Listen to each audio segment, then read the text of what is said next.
Práve to by som sa chcel dotknúť, aké sú tie iné formy riešenia podložnosti voči hráčom. Všetky možné formy, ktoré sú,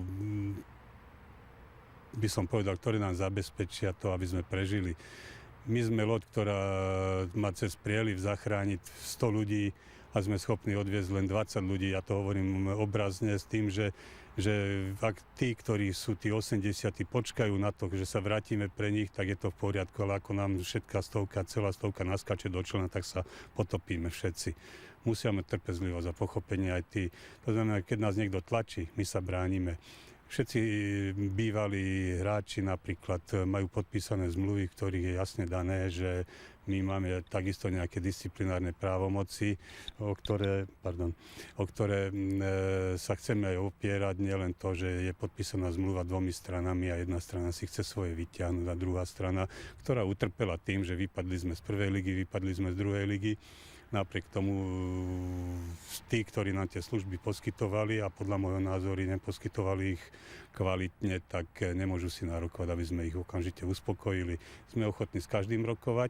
Ak ma niekto osloví, viem mu ponúknuť splátkový kalendár, viem sa s ním dohodnúť na nejakom spôsobe splácania, ale ak za nami niekto príde rovno s právnickou, nejakou advokátskou kanceláriou a z hrozbou zastavenia činnosti, samozrejme bránime sa ustanoveniami zmluvy, ktoré hovoria o sankciách.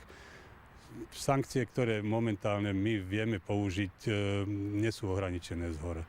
Sú ohraničené dohodou, vždycky s tým subjektom, ktorý nás osloví s tým, aby sme mu niečo splatili. Ja sa nebojím týchto vecí ani na rozhodcovskom súde, ani na civilnom súde, pokiaľ by sme sa ocitli, pretože som presvedčený o tom, že cesta, ktorá existuje, je vždycky dohoda.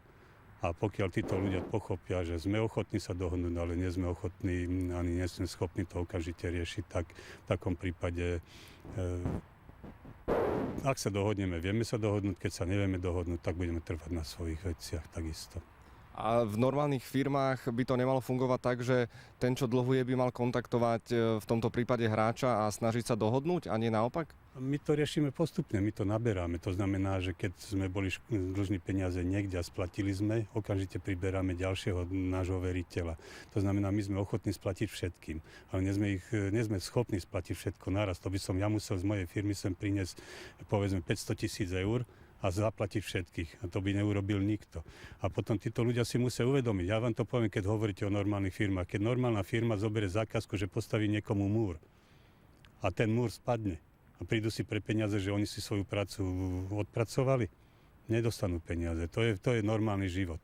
Za kvalitu sa platí a keď sa ukáže, že práca bola odvedená nekvality, nastupuje potom reklamačný poriadok, nastupujú súdy a sankcie a všetko.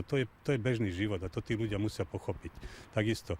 To znamená, že keď ma niekto osloví a povie, že keď mi to nedáš, hneď zastavíme ti činnosť, ja nemám inú obranu, pokiaľ tie peniaze nemám v rukách, len použiť zasa tú obranu, ktorú mi umožňuje tá zmluva, to sú disciplinárne poriadky a disciplinárne postihy, ktoré momentálne ja ešte v rukách mám. To je bežná záležitosť, ja si myslím, že to musí pochopiť každý. Keď ten človek za mnou príde v kľude, povie, pán Augustín, ste tu noví, tí predchádzajúci ma sklamali, nedodržali svoje slovo, tak chcem vás osloviť, ste schopní to urobiť, vám dôverujem alebo vám nedôverujem, ja ho musím presvedčiť o tom, aby mi dôveroval a keď mi začne dôverovať, tak mu ukážem, pozri sa, títo a títo mi dôverovali, tí už dostávajú, do konca roka budú splatení, od januára som schopný splácať tebe.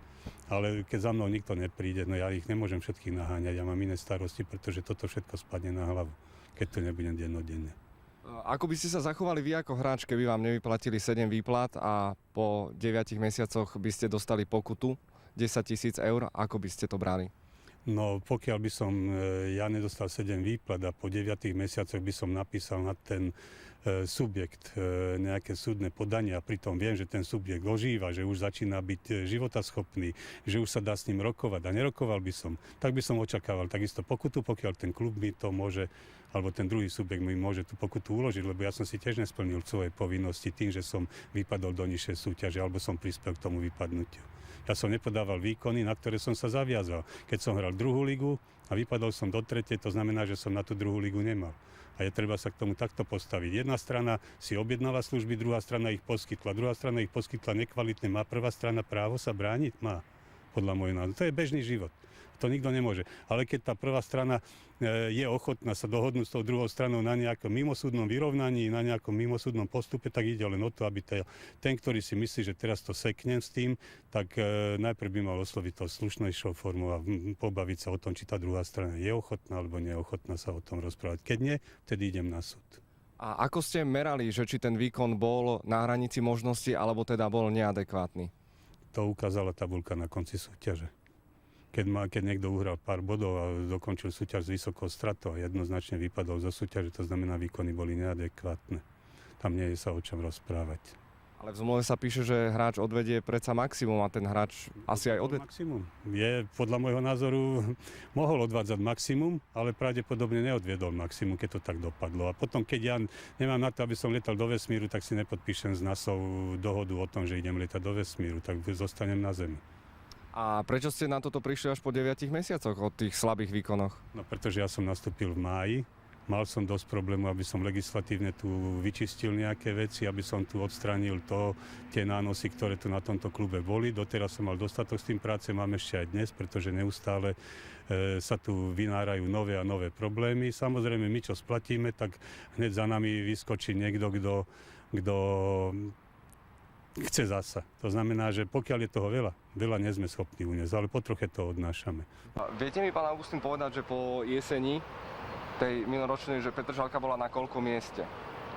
Posledná. Možno predposledná, mala 6 bodov, myslím. Ale ja som tu vtedy nepôsobil, na to tak nezaujímalo. No, ja som prišiel na...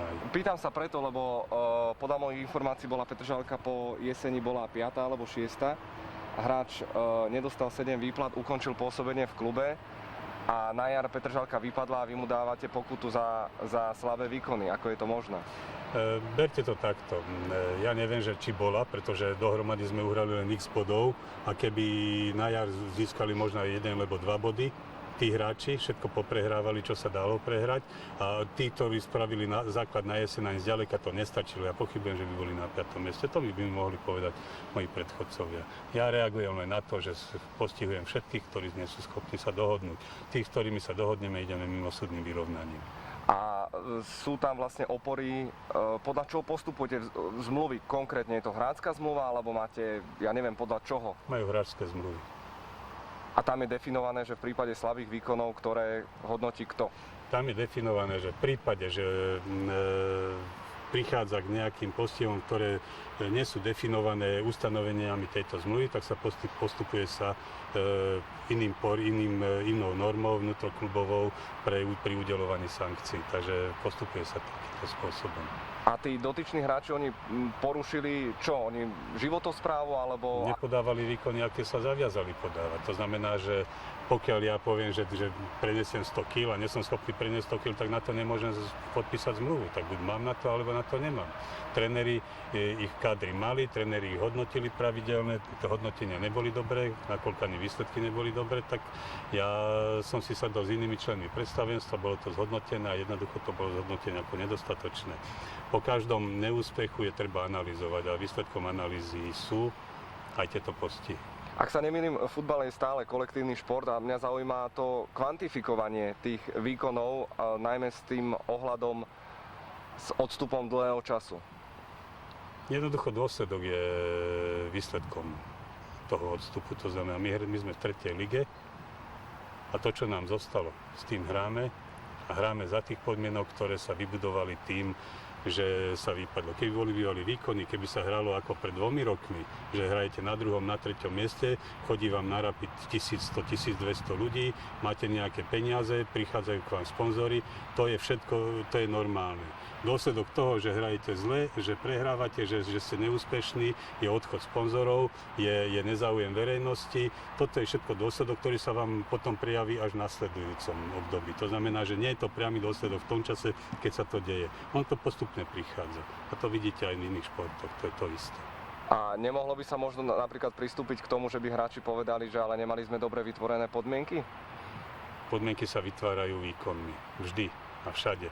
Keď vám poviem, že výsledky hospodárenia tejto spoločnosti za rok 2011, ktoré som si pozrel, hovoria o tom, že do tejto činnosti sa dalo asi 900 000 eur. 900 000 eur na výkonoch objednaných, 900 000 eur na nákladoch, na tom. Ja nehovorím, koľko z toho bolo zaplatené, ale to boli väčšinou reálne výkony, ktoré sa do tohoto systému dali. Za 900 000 eur už dnes musí existovať pomaly aj prvoligové mužstvo, a nie druholigové mužstvo, ktoré sa potáca na dne tabulky. To znamená, že ja som urobil všetky opatrenia preto, aby sa to tu jednak neopakovalo, aby sa tu peniaze nerozhadzovali. Ja neviem, kam išli tie peniaze. To už je otázka tých auditov, ktoré my pripravujeme. Jednoducho ideme krok za krokom. Všetko sa to naraz urobiť nedá. Predstavme si situáciu. Vy ako hráč, boli by ste schopní odovzdávať maximálne výkony, keby ste nedostávali pravidelne výplatu, ktorú máte garantovanú v zmluve? Ja ako hráč by som tu robil, dobre poviem, jeden mesiac, druhý mesiac, ďakujem, dovidenia, odišiel som. To by som urobil ja. Prečo tu zostali potom celú sezónu, alebo dostal tu ďalších 5-6 mesiacov, 7 mesiacov, nedostával platy. To veril tým ľuďom, tak potom nech ide za nimi, ale nie za mnou. Pretože ja to musím platiť potom alebo zo svojich peňazí, alebo musím všetky následky znášať ja. Ja s tým nemám dohromady nič spoločné, ale veľmi rád sa o nich postaram, keď budú trpezliví. Keď nebudú trpezliví, pochovajú aj mňa. To som hovoril o tej lodi. Tú loď potopia, jednoducho to nepôjde. Buď sa niektorí počkajú a sa prevezú na 4, na 5 krát všetci na druhú stranu, ale 100 ľudí tá loď neprevezie naraz. Musia byť rozumné. To je všetko, čo môžem k tomu povedať. My sme pripravení všetkým splatiť všetko, ale nie naraz, to som povedal. Až tu budú sponzori, ktorí sem budú nalievať peniaze, ale určite ich nebudú nalievať do starých dlhov. Ale my si musíme tie peniaze najprv zarobiť. To znamená, splácame zo vstupného, ako náhle dostaneme vstupné, príde jeden človek, dostane svoje peniaze. Ďalšia splátka, ďalší mesiac, zápas, všetky peniaze, čo máme zo vstupného, všetko dávame do takýchto vecí. Dobre, ja chcem tú ľudskú rovinu do toho dostať. Vy keby ste 7 mesiacov nedostávali výplatu a odídete, pol roka sa vám nikto neozve a potom ešte od vás žiada pokutu, ako by ste sa cítili? Pol roka sa nám nikto neozve od nás alebo nejaký iný zamestnanec. Zamestnávateľ. Keď mi nejde tuto, nie som spokojný v mojej robote, tak odídem do inej práce, zamestnám sa tam a tam peniaze dostávať budem a potom sa snažím dohodnúť s tým, čo mi predtým peniaze nezaplatil nejakým spôsobom. Pokiaľ sa ku mne správa tak, že ma nepozná, že nechce, tak dobre, tak ho dám na súd. A pokiaľ prídem za tým človekom, poviem, si mi dlžný, a on mi povie, vieš čo, vydrž, na budúci týždeň ti dám, alebo na budúci mesiac ti dám, počkaj ešte, teraz urobím toto, potom dostaneš. Tak v takom prípade ten človek je ochotný so mnou diskutovať a je len otázka o tom, že či mu verím alebo nie. A pokiaľ mu verím, vydržím. Keď mu neverím, tak idem zasa na ten súd. Toto sú len dve veci, ma nikto neoslovil z nich. Ani ten, že by chceli sa so mnou dohodnúť. A vy ste nevedeli o tých dlhoch? Ja mám predstavu, ja viem, koľko je dlhov celkové. To je také kvantum dlhov voči hráčom a trénerom, že keby sa mi to všetko vysypalo na hlavu, tak zajtra, ani nie zajtra, dnes napíšem list a dám to do konkurzu a nikto nedostane nič. Ja som mal na výber dať do reštrukturalizácie celú spoločnosť, 4-5 rokov by nedostali ani halier, dať to do konkurzu, tým pádom by to bolo zlikvidované, čo som nechcel kvôli obyvateľom Petržalky a kvôli verejnosti a kvôli všetkým, ktorí majú radi futbal a vôbec šport. Alebo jednoducho si zvoliť tretiu možnosť a nejakým spôsobom to uhrať tak, aby sme išli ďalej, aby sme žili, pokračovali sme v tej činnosti, čo som zvolil ja túto tretiu cestu, s tým, že musím nejak uhrať všetky veci. My sme mali nepovolenú účasť v tejto súťaži, nemali sme potvrdené súpisky ešte v piatok ráno a v nedeľu sa hral majster. My sme tu mali pozvané celú vedenie mesta, mali sme tu všetkých. Dokázali sme to. Jednoducho som sa s tými, ktorí boli poslední dvaja, ktorí sa nechceli dohodnúť na splátkových kalendároch, dokázali sme sa s nimi dohodnúť, pretože sme sa chceli. Ja sa chcem dohodnúť s každým. Ale keď na mnou niekto príde s kladivom, začne trieskať po stole, kto vykopne dvere, jednoducho, že má v rukách kolty advokátske alebo ja neviem akékoľvek v rukách a pritlačí ma k tomu, aby som ja okamžite reagoval, priniesol svoje peniaze z domu a zaplatil mu, keď tu peniaze v klube nie sú, tak pozor. To ja neurobím nikdy, ja ho tým istými dvermi vyhodím von. Ale ako náhle príde, zaklope pekne slušne, tak sa s ním budem rozprávať. A posledná otázka. Podľa čoho ste určili sumu tej pokuty 10 000 eur? Každá suma je ohraničená nejakými vecami. To znamená, že ja som neurčoval, my sme si povedali, že jeden hráč bol taký, ktorému dali 15, pretože ten mal podstatne väčšiu vinu a vieme aj čo a prečo. To bolo v priebehu jarnej súťaže. S tým sme sa dohodli, utlmili sme to celé a nešli sme my ani tam, on nešiel na rozhodcovský súd a my sme mu povedali, dobre, dáme ti splátkový kalendár, vyčkaj, ty to teraz skončia, pôjdeš aj ty. Toto je presne ten prípad, o ktorom som hovoril. Jednalo sa konkrétne o jedného hráča, ktorý tu bol veľmi dôležitý, mal aj postavenie v tom mužstve, bol skúsený, bol uznávaný ostatnými chalanmi a toto zafungovalo. Ja vám garantujem, že tie všetky svoje peniaze dostanú.